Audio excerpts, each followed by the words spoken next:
Hello guys, Eli here from NintendoEnthusiast.com. I just tried out this Splatoon Global Test Fire, and I wanted to let you guys know my thoughts, especially compared to last year's E3 because I was there, and if you guys remember, if anyone read my preview or watched the video for Splatoon, I was a little lukewarm on the title. My main complaints were twofold. First of all, I had an issue with the limited player interaction in the matches because people were too busy shooting walls and shooting the ground instead of shooting at each other. This was largely due to the overbig maps. And then my other complaint was the fact that there were a limited number of game modes and weapons. Nintendo seems to have gotten rid of one of these problems, but the other one is still present.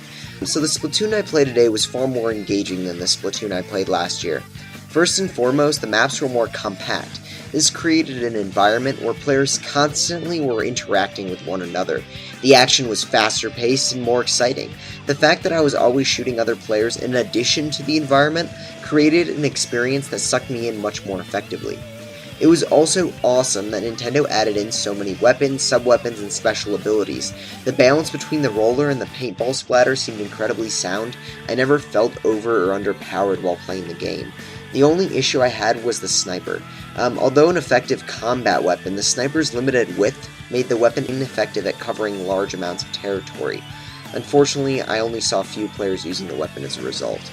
Another welcome addition is the little arcade game that players can play in between loading times. Honestly, the minigame is one of the best additions to Splatoon. In other shooters, I can often feel bored while waiting for another match to load, and this can take upwards of 2 to 3 minutes. This minigame is an engaging addition, keeping players entertained for the entirety of the experience.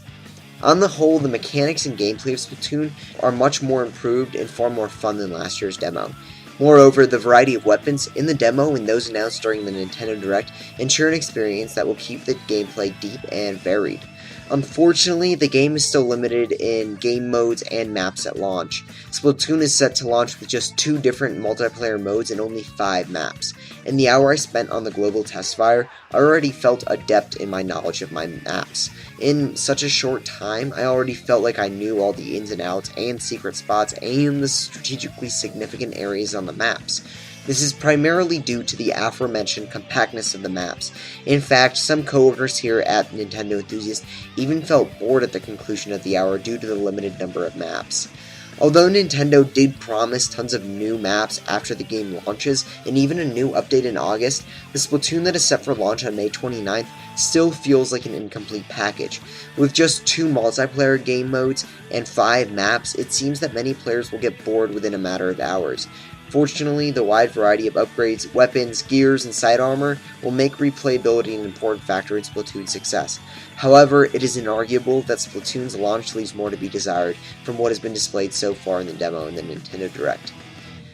The worst part about the game, I would have to say, is that there's no voice chat, and I'm sorry, I've been skeptical about this in the past, and the experience I had today only frustrated me even more. During the various games, Splatoon felt like a one-player experience that just happened to take place online. The game did not feel like a multiplayer game.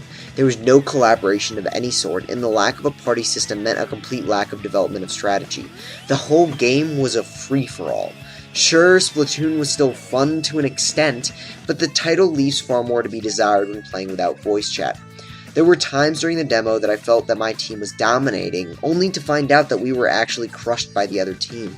This was primarily due to the fact that I only had my own perspective, not the perspective of everybody else on the team. There was absolutely no knowledge of how my teammates were performing. The opposite happened as well, where I felt that I was performing poorly but ended up winning the match.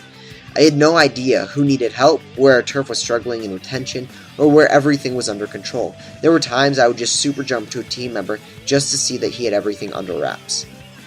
In conclusion, I had no problems with the core mechanics of Splatoon, unless you count the absence of voice chat. However, the demo and the Nintendo Direct still left some things to be desired. On the whole, Splatoon does not seem like a full $60 title. Instead, the game feels like something akin to Plants vs. Zombies Garden Warfare, a game selling for $25 that features a similarly quirky style and had double the maps at launch. Sure, Splatoon has some unique gameplay elements, but before picking up the title you have to ask yourself, is it worth paying a premium price for a game with some new gameplay elements, but one that is a bare bones experience? If you answered yes, then by all means pick up Splatoon. However, in Europe, Splatoon is retailing for as little as $35. Why can't Nintendo of America take a hint for this side of the pond? By the time Splatoon has all of its post-launch DLC, it will already be August. Perhaps by then the game will sell for a lower retail price. Perhaps it won't. Either way, it is near certain that Splatoon's value proposition will be far superior if you're willing to wait 3 months to pick it up. Thanks guys for watching, really appreciate it. Thanks to Sean for all the gameplay footage, and make sure to head below to let you know your thoughts on what you guys enjoyed of the game and what you guys didn't enjoy.